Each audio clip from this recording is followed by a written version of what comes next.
I'm Josh. Welcome to my channel. Today I'm going to be giving you 3 essential books for science and skepticism. The point of this video was to review 3 science or science-y books, and then I realized the books I wanted to talk about were all related to skepticism, which is a critical thinking type of thing we're talking about here when it comes to how you think about your day and how you go about your day, not just when it comes to science. I think skepticism is probably more important than science, because without skepticism you wouldn't have science. Skepticism is by definition a way of thinking, and science itself is a way of thinking. It's a way of overcoming human bias. And if you want to overcome human bias, you have to first and foremost be skeptical of everything you consume and everything you see and hear and you think you are experiencing. And that is the point of science, of figuring out what these biases are and overcoming them. This here is sort of like a 3-book review, but also like seriously, these are probably the 3 best skeptic books that I know of. Granted, there are more I need to read, but still, when it comes to science and skepticism, these are 3 big books you might want to consider reading. Some are easier to read than others, and honestly, I think they're all fairly easy to read, just some still easier than others. And they range from fairly different times, I think, when they were published. But if you're interested when it comes to critical thinking and how to distinguish fact from fiction, how to keep yourself from believing in spurious claims or nonsensical things, from astrology to ghosts to believing that the election was fraud, these are all problems. These are all areas in which our own human fallibility makes us susceptible to this kind of logic. It doesn't make you dumb for falling into any one claim. Everyone does it, even people like me who like to think of themselves as skeptics. The fact is, it's human nature. It's just human nature. And the only way to really overcome it, though, is to acknowledge that and try to target it, which is why I think it is essential to consider reading, or at least exposing yourself to skeptical thought, so you're aware of the different ways in which we try and trick ourselves, and in which other people try to trick ourselves, which is why I think these 3 books are an essential thing to look to. So now basically I'm going to go through and talk about them and also give you sort of a review. So let's start with this one, because I think this is probably an easy enough intro. It's How We Know It Isn't So by Thomas Gilovich. And it's pretty straightforward. I think the title tells you what it's about. I think this was published in the early 1990s, so in a way it's pretty dated, but at the same time, because this is just introducing basic psychology to you, it's actually pretty much stands through the test of time, which I think is important when it comes to this kind of stuff. But it's important also to understand that when it comes to skeptical thought and comes to biases in our mind, a lot of that hasn't changed. Sure, we've understand ourselves a lot more really, but the basic problems of how we trick ourselves are not new. This is the whole idea of science, why we made science. And this book is essentially an exploration of... Sorry, I got a phone call back to what we were saying. This book, I think, focuses largely when it comes to perception and on numbers, and particularly probabilities, and how we tend to try and look at the world and think we have an intuitive sense of how the world works, of the things that we see. We think we have an intuitive sense of probability, like thinking we have a chance of winning the lottery, or thinking we understand whether or not one basketball player might be better than the other. And while this does focus on specific ways which we trick ourselves, I think this works as a good introduction because of the fact that it takes this fallibility and it shows us how it affects us in our real life, and how we can tend to let it guide us or misdirect us if we're not careful. That's why I sort of liked this book, why I thought it worked really well as a good intro type book, because of the fact that it takes real issues and it sort of gives you real world examples of how it is that it's affecting you, how you might convince yourself of one thing that this isn't true. The next book I want to talk to you about is A Skeptic's Guide to the Universe, How We Know It's Really Real in a World Increasingly Full of Fake, written by Dr. Stephen Novella and the rest of the cast of the Skeptic's Guide Universe podcast. And this is, I think, the next step of the last book of How We Know It's Really What Isn't So. I don't know. The titles are very similar, but the point is that this takes those basic ideas of some broad scale ways in which we trick ourselves, and it creates a much, I think, a bigger compendium of this way of thinking.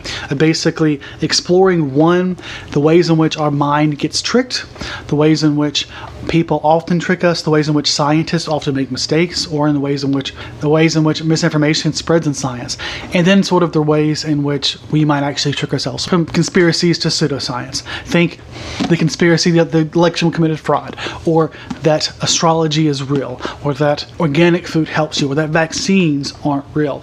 These all are examples of spurious thinking, and they all pull from the same sort of compendium of basic assumptions, basic biases, basic flaws in human thinking. And I think there's a tendency for us to assume the worst of people. When we hear someone believes these absurd conspiracies or the absurd beliefs, we think ourselves above them when we're not. These beliefs don't make these people stupid. It makes them human. Fundamentally, it's a question of what they value. And if you value truth and the way in which we get there, this book is a good place to do that.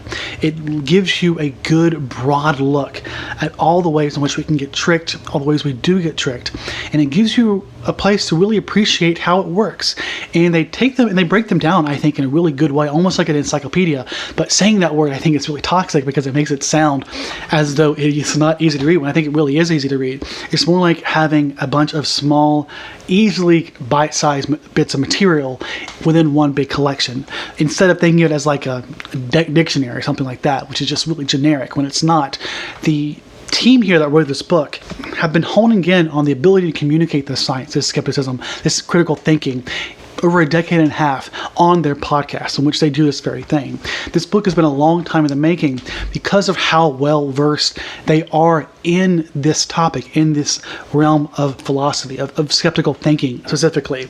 And they're able to not only give a good overview of all the ways in which we can get tricked, but they're able to do it in a way that's really, really easy to follow, I think, even if it is a lot to consume. It may not be the best place to start out because it does assume a certain level of caring, and I do think you have to be invested a bit to really be able to dig into this. You have to really appreciate the fact that we are getting tricked, and you're likely going to fall into that the same way that I am.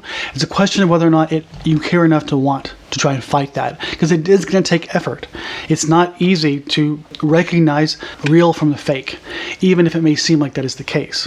And the last book I want to talk about here is going to be Carl Sagan's The Demon Haunted World, and that is because I think this really is the best book to start with. The other two are books worth reading, but fundamentally, if you're new to the idea of skepticism or scientific skepticism, this is the place to start, because before you can really appreciate how it is we know it's really real and how we separate the fact from fiction, you have to be able to have it. We have to have the same foundation when it comes to facts. It means we have to have an agreement on how we get to those facts. And that means you have to appreciate the fact that science works, that science-based skepticism works. To quote Carl Sagan, "Science is more than a body of knowledge. It's a way of thinking, a way of skeptically interrogating the universe with a fine understanding of human fallibility." And this book really just latches on to that idea and gets you to care. This book takes a lot of the big concepts that are covered in these other two books, but it makes it much more grounded, and it looks at it in a way that I think is more accessible. It feels like less of an attack and more of a deep dive into the implications and the problems with his way of thinking, and how it is that we can figure out why these particular things aren't worth believing in. And it gets you to really appreciate the fact that science is in fact a candle in the dark. That is the hints to name here. This title, I think, really illustrates Carl Sagan's ability to so beautifully communicate this and to make science this sort of really appealing thing, this amazing tool that we have to understand the world, and specifically science-based skepticism. Because even in science, we can get tricked. Even scientists fall into spurious things. Some scientists might believe in astrology. Some scientists believe organic food is worth eating. We all think ourselves above this way of thinking, but the fact is that we need to understand how to apply this way of thinking in our broader lives. Otherwise, we will fall victim to the scams and scam artists. But in order to do that, you have to have a base appreciation for this way of thinking. And this book does that. This book is the perfect introduction to science and skepticism, to get you to really appreciate why it is that science works and why you should care. And that's really what Carl Sagan is good at. Get you to care about the science, to get you to feel emotionally connected to it, which I think is essential to get people to really connect and to be a part of this conversation of how we separate fact from fiction. So let us review. Today we talked about Skeptics Guide to the Universe, a fantastic deep dive into the different ways in which people get tricked, how we trick ourselves and how other people can trick us. And then we have how we know what's so, what isn't so, how we know what isn't so. Jesus, these titles. And this is, I think, a good broad introduction to some of the ways in which we often trick ourselves in a way that really connects to us, but still is somewhat detailed in how it focuses on some psychological aspects of the story. And then we have what I think is the best introduction. The Demon Haunted World by Carl Sagan. Science is a candle in the dark. And this is the place to start if you're looking to get a connection, to appreciate and to understand what it means to think critically, what it means to think with a skeptical mind. Hopefully these won't be the only books I talk about on this channel. I need to reread this one and I need to read others as well. Because while I think these are a great place to start, it is an ongoing battle. Even people like myself who like to consider myself a skeptic, it doesn't make me any more susceptible, especially when it comes to things like politics. I have to always ask myself, why do I believe something? Is this worth believing in? And it's a problem that everyone has to deal with. It doesn't matter how smart you think you are. It's just basic human fallibility. It doesn't make you dumb. It just makes you human. The question is whether or not you care enough to think for yourself. That is these 3 books. Thank you so much for watching. I hope you enjoyed this. Let me know if I get you intrigued to read any of these. I'd love to think I did that, hopefully. But as always, hope you all have a great day and stay safe. Goodbye.